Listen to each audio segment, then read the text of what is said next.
Malam gelap di bawah pohon beringin tua yang angker. Pak Joko, seorang penjual bakso keliling, biasa meraup rezeki dari pelanggan malam. Tapi suatu hari, ia bertemu dengan seorang wanita misterius berpakaian putih, memesan bakso, dan membayar dengan uang lusuh berbau tanah. Tak lama setelahnya, mimpi buruk dimulai. Ikuti kisah horor Pak Joko yang tak akan pernah ia lupakan. Teror yang datang dari arwah penasaran yang menghantui pohon beringin tua di desa terpencil. Saksikan cerita horor penuh misteri ini, di mana setiap langkah kelam akan selalu meminta balasan. Simak cerita selengkapnya di Ada Horor. Awas jangan nonton sendirian. Pak Joko mengayuh gerobak baksonya dengan ritme yang sudah akrab baginya. Roda kayu gerobak itu berdiri pelan, bergesekan dengan jalanan beraspal yang mulai retak-retak di tepi kampung. Malam sudah larut. Jam di tangannya menunjukkan pukul 11 malam. Tapi langit masih cerah, dengan taburan bintang yang berkilau di atas. Angin malam bertiup sepa-sepai, membawa aroma daun kering dan sedikit bau tanah dari sawah di kejauhan. Tujuannya adalah tempat favoritnya. Sebuah lapak kecil di bawah pohon beringin tua, yang berdiri gagah di simpang jalan. Pohon itu bukan sembarangan pohon. Beringin tua itu sudah ada sejak ia kecil, bahkan mungkin sejak kakeknya masih hidup. Akar-akarnya menjuntai panjang. Beberapa menyentuh tanah seperti jari-jari raksasa yang mencengkeram bumi. Dahan-dahannya menyebar lebar, menciptakan kanopi alami yang menaungi gerobak Pak Joko setiap malam. Cahaya lampu jalan di dekatnya hanya mampu menerangi sebagian pohon, meninggalkan sisi lain dalam bayang-bayang gelap, yang nampak hidup dan bergerak. Pak Joko menghentikan gerobaknya tepat di bawah pohon. Tepat di tempat biasa, ia membuka lapak. Ia menarik nafas dalam menikmati udara malam yang segar, bercampur aroma kuah kaldu yang sudah mulai mendidih di panci kecil di atas kompor. Ia menyalakan lampu petromak tua, yang tergantung di sisi gerobak. Pancaran cahayanya kuning hangat, menerangi meja kecil, tempat ia menyusun mangkuk, sendok, dan botol-botol saus. Malam ini bakal ramai, katanya dalam hati.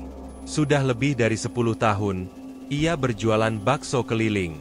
Dan pohon beringin ini, adalah tempat yang paling strategis. Letaknya dekat dan raya, tapi cukup terpencil, sehingga pelanggan bisa duduk santai di bangku kayu sederhana yang ia sediakan.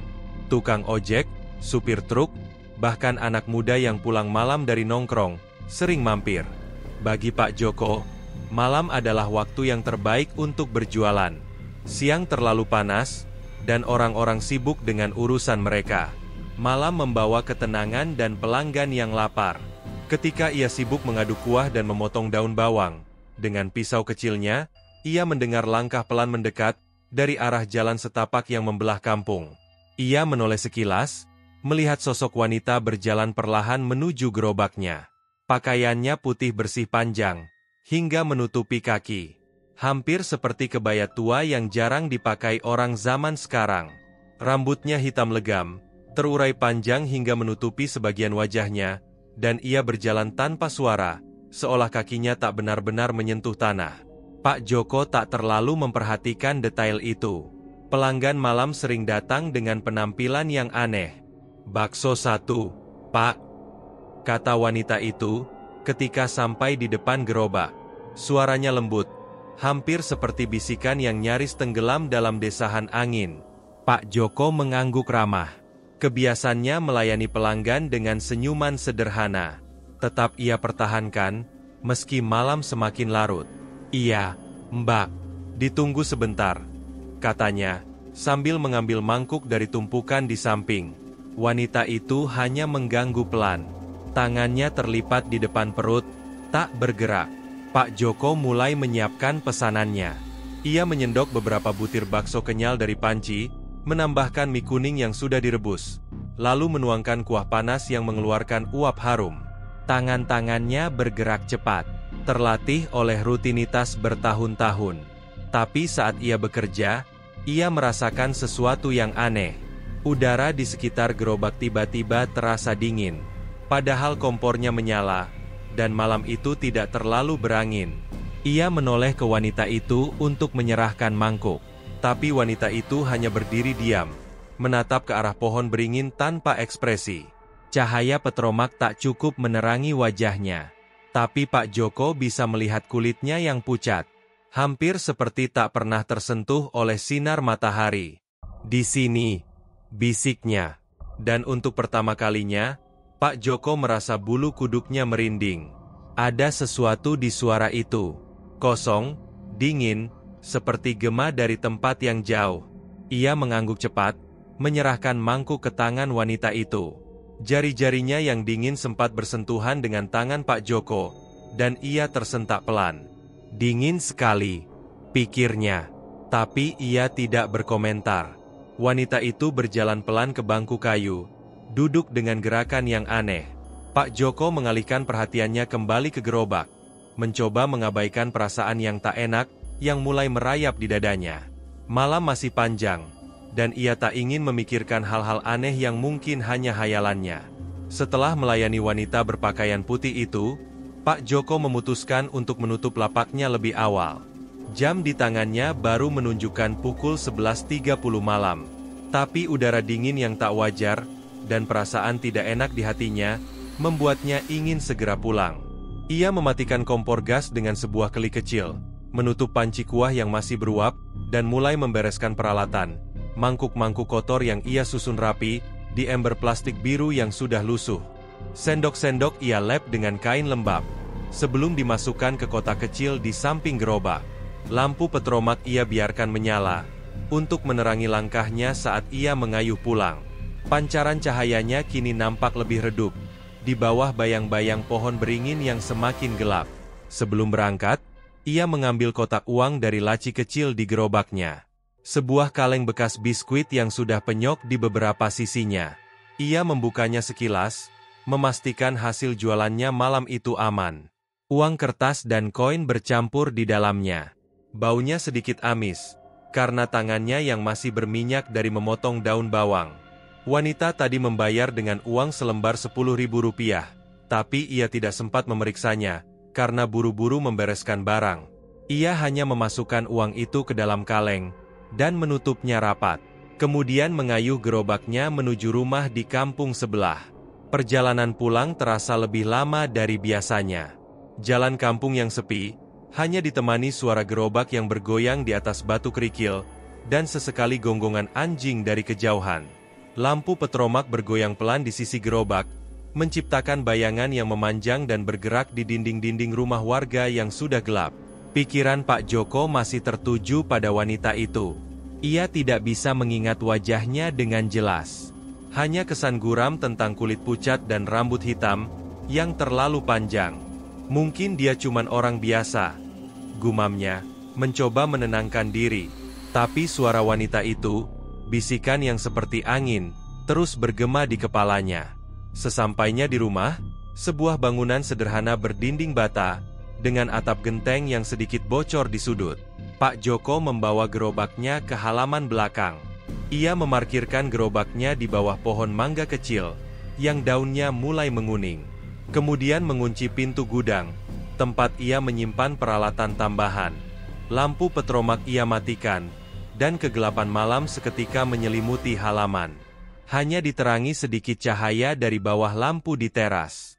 Ia masuk ke dalam rumah, menyalakan lampu ruangan tamu yang berkedip-kedip, sebelum menyala penuh.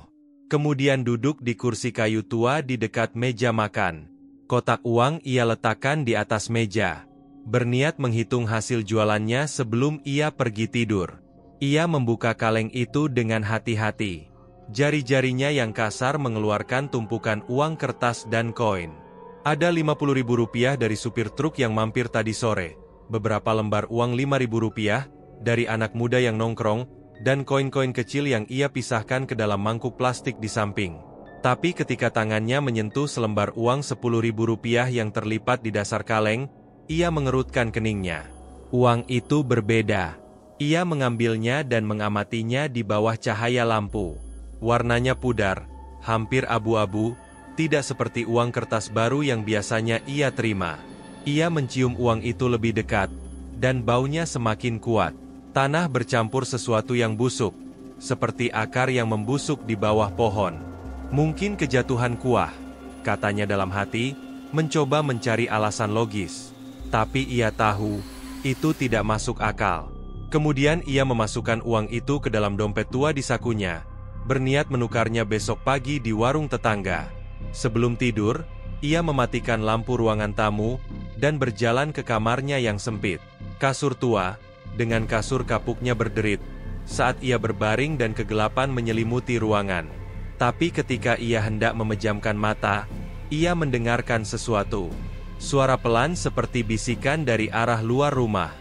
"Bakso 1, Pak." Suara itu samar, hampir tidak terdengar, tapi cukup untuk membuat matanya terbuka lebar.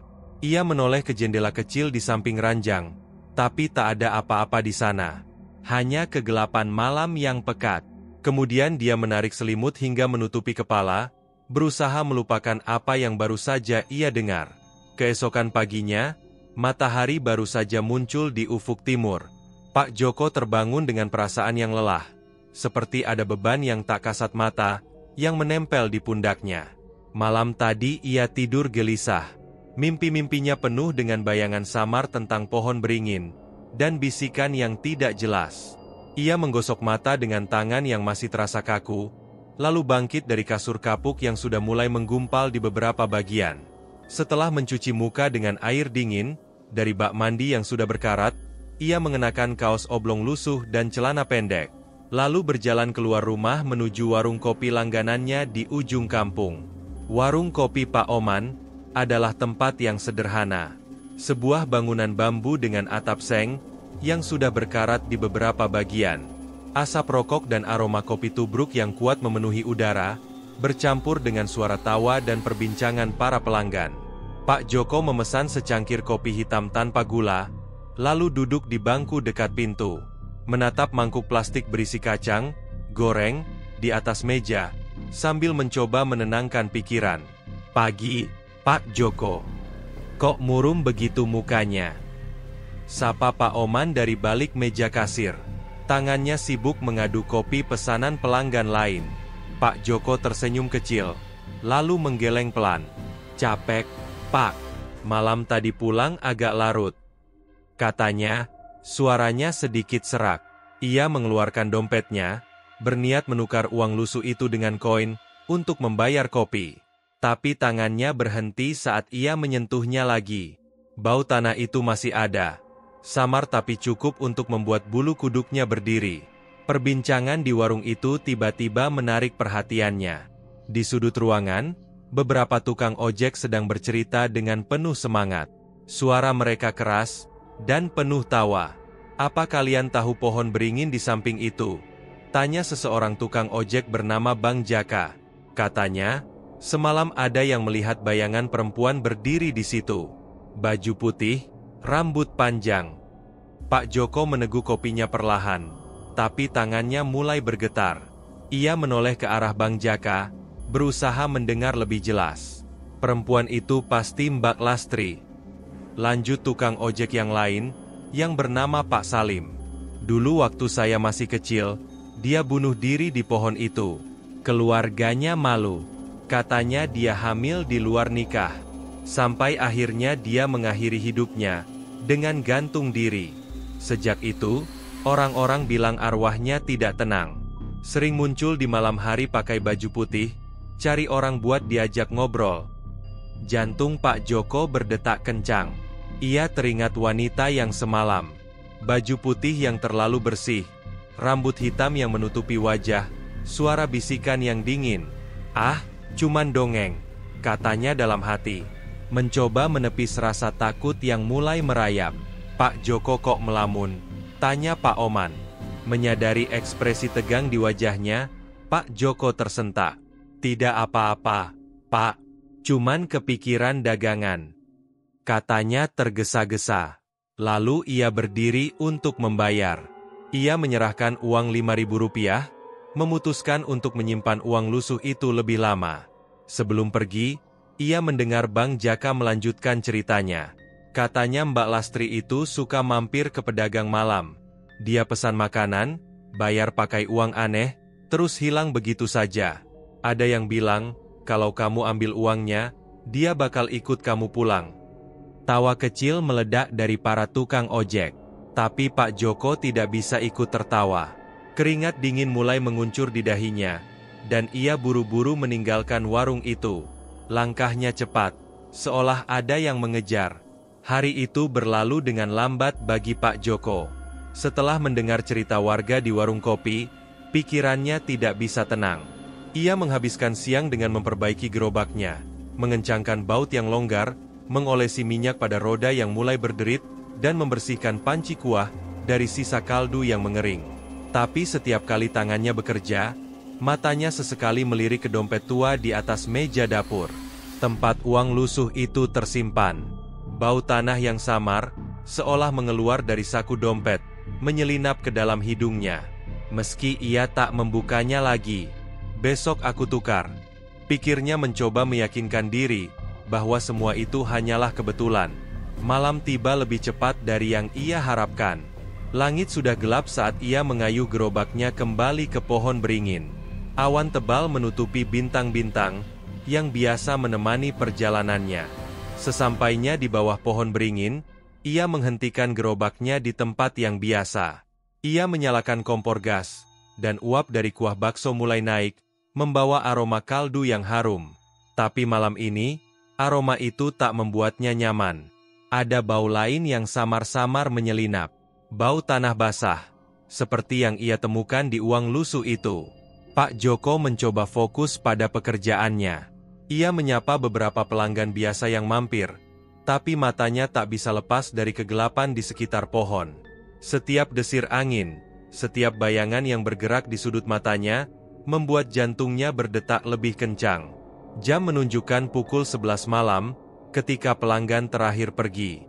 Jalanan mulai sepi. Hanya sesekali terdengar suara motor yang melintas di kejauhan.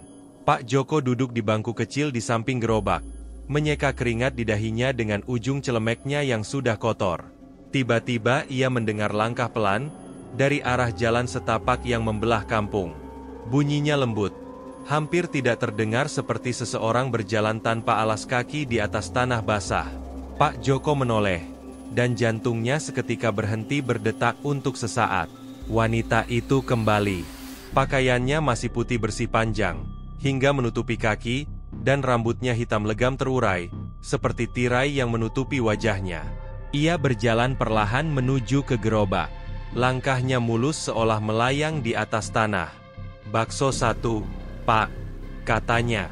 Suaranya kini lebih jelas, tapi tetap dingin. Pak Joko menelan ludah. Tenggorokannya terasa kering. Tangan-tangannya gemetar saat ia mengambil mangkuk dari tumpukan. Dengan gerakan yang terburu-buru, ia menyiapkan pesanan. Bakso-bakso kenyal ia masukkan ke dalam mangkuk, diikuti mie kuning dan kuah panas yang sedikit tumpah ke tangannya, karena tangannya tak stabil. Ketika ia menyerahkan mangkuk itu, wanita itu mengangkat wajahnya perlahan. Rambut hitamnya tersingkap sedikit, memperlihatkan kulit pucat yang hampir transparan, dan matanya kosong, hitam pekat dan tanpa cahaya. Lalu ia tersenyum. Senyuman tipis yang tidak wajar. Dan di bawah dagunya, sebuah lubang besar di tenggorokannya terlihat jelas, menganga hitam dengan tepian yang kasar, seperti bekas tali yang menggantungnya bertahun-tahun yang lalu. Pak Joko terpaku. Mangkuk di tangannya terasa berat, seolah ada tangan yang tak kasat mata yang menahannya. "Ini Mbak," katanya. Suaranya parau, tapi wanita itu tak menjawab. Ia hanya menatapnya. Tangan wanita itu terulur dingin seperti es menyentuh ujung jari Pak Joko ketika mengambil mangkuk. Di tangan lainnya, wanita itu memegang uang lusuh yang sama, pudar, berbau tanah, dengan noda coklat kemerahan yang nampak jelas di bawah cahaya petroma. "Saya bayar, Pak," bisiknya. Dan suara itu terdengar seperti banyak suara berlapis, bergema, seperti angin yang menderu melalui lorong panjang. Pak Joko mundur selangkah. Nafasnya tersengal. Ia ingin berteriak, ingin lari, tapi kakinya terasa tertancap di tanah, seperti akar-akar beringin yang menjeratnya dari bawah. Wanita itu melangkah ke bangku kayu, duduk dengan gerakan lambat, dan mulai memakan bakso. Tapi setiap sendok yang ia angkat, tak pernah sampai ke mulutnya. Kuahnya menetes ke tanah, meninggalkan jejak hitam yang berbau busuk. Pak Joko tak bisa menahan diri lagi. "Mbak, saya cuman penjual bakso," teriaknya. Suaranya pecah oleh ketakutan. Tapi wanita itu hanya menoleh. Senyumannya tetap ada, dan lubang di tenggorokannya nampak bergerak, seperti mulut kedua yang ingin berbicara. Angin malam menerpa lebih kencang. Daun-daun beringin berbuah yang lebat, dan bayangan wanita itu seolah membesar, menyelimuti gerobak dalam kegelapan yang tak wajar. "Mbak, saya cuma penjual bakso," teriaknya lagi. Suaranya pecah oleh ketakutan yang meluap. Tubuhnya gemetar hebat. Wanita itu tidak menjawab, hanya memandangnya dengan mata hitam pekat yang tidak berkedip. Tangan pucatnya terulur lebih jauh. Dan kali ini, Pak Joko melihat noda coklat kemerahan di uang itu, bergerak menyebar perlahan seperti darah segar, yang merembes dari kertas tua. "Saya bayar, Pak," bisiknya lagi. Dan suara itu kini terdengar di mana-mana. Tanpa berpikir panjang, ia melepaskan genggamannya dari gerobak, dan berbalik untuk lari. Kakinya terasa berat, seperti ada tangan-tangan yang tak kasat mata. Ia mencengkeram pergelangan kakinya dari bawah tanah. Tapi ketakutan memberikannya kekuatan untuk terus bergerak. Ia tidak peduli pada gerobaknya yang tertinggal. Yang ada di pikirannya hanya satu: pergi sejauh mungkin dari pohon beringin itu, dari wanita itu, dari malam yang tiba-tiba menjadi neraka baginya. Jalan setapak menuju kampung terasa tak berujung. Kerikil-kerikil kecil di bawah sepatunya yang usang bergesekan, menciptakan bunyi berdecit yang bercampur dengan nafasnya yang tersengal. Ketika melewati sebuah gang yang sempit, ia mendengar suara tawa kecil. Suara wanita, lembut namun mengerikan, seperti bisikan yang terbawa angin. "Pak Bakso 1." Suara itu terdengar dekat, terlalu dekat, seolah wanita itu berdiri tepat di belakangnya. Pak Joko tersandung. Lututnya membentur tanah keras, dan rasa sakit menusuk kakinya. Ia memaksa diri berdiri. Tangannya gemetar ketika menyentuh lutut yang kini berdarah. Tapi ia tidak berhenti. Akhirnya rumahnya terlihat di kejauhan. Bangunan bata sederhana, dengan lampu teras yang menyala redup. Ia mempercepat langkah. Nafasnya terengah-engah. Keringat bercampur air mata membasahi wajahnya. Sampai di depan pintu, ia merogoh saku dengan tangan yang gemetar, mencari kunci yang terselip di antara lipatan kain. Kunci itu jatuh sekali, karena tangannya yang terlalu gemetar. Dan ketika membungkuk untuk mengambilnya, ia mendengar ketukan pelan dari halaman belakang. Tuk tuk tuk. Seperti seseorang mengetuk kayu dengan jari yang dingin. Ia membuka pintu dengan panik, masuk ke dalam dan mengunci pintu dengan 2 kali putaran kunci. Namun ketukan itu datang lagi. Tuk tuk tuk. Kali ini dari jendela kecil di samping pintu. Pak Joko melihat perlahan. Tubuhnya kaku. Dan apa yang ia lihat membuat darahnya membeku. Di luar di bawah sinar lampu teras yang berkedip-kedip, wanita itu berdiri. Baju putihnya berkibar pelan, meski tak ada angin. Rambut hitamnya menutupi wajahnya. Tapi senyumannya terlihat jelas. Lebar tak wajar, memperlihatkan gigi kecil yang tajam. Lubang tenggorokannya nampak lebih besar, menganga seperti mulut yang siap menelan, dan tangannya terulur, memegang uang lusuh yang kini basah oleh darah segar. "Saya bayar, Pak," bisiknya. Pak Joko menjerit lagi, dan terjatuh ke lantai. Tangannya mencoba merangkak, menjauh dari jendela. Ia menutup mata, berdoa dengan suara yang tersendat, berharap ini hanyalah mimpi. Tapi ketukan itu terus berlanjut dan semakin keras, semakin cepat, hingga bunyinya bergema di kepalanya, seperti palu yang menghantam tengkorak. Ketika ia membuka mata lagi, wanita itu telah menghilang. Lampu teras kembali stabil, dan keheningan malam kembali menyelimuti rumah. Tapi di bawah pintu, sebuah bayangan kecil terlihat. Uang lusuh itu tergeletak di lantai, basah oleh darah yang perlahan merembes ke celah-celah kayu. Pak Joko tak berani menyentuhnya. Ia hanya duduk di sudut ruangan, memeluk lutut, menatap pintu dengan mata yang penuh ketakutan, menunggu pagi yang entah akan datang atau tidak. Tamat. Jika kamu suka dengan cerita-cerita seru seperti ini, jangan lupa untuk like, subscribe, dan tekan tombol loncengnya agar kamu tidak ketinggalan update cerita horor seru lainnya. Jangan lupa untuk share video ini ke teman-temanmu, agar lebih banyak orang yang bisa menikmati kisah misteri dan horor seperti ini. Terima kasih sudah menonton.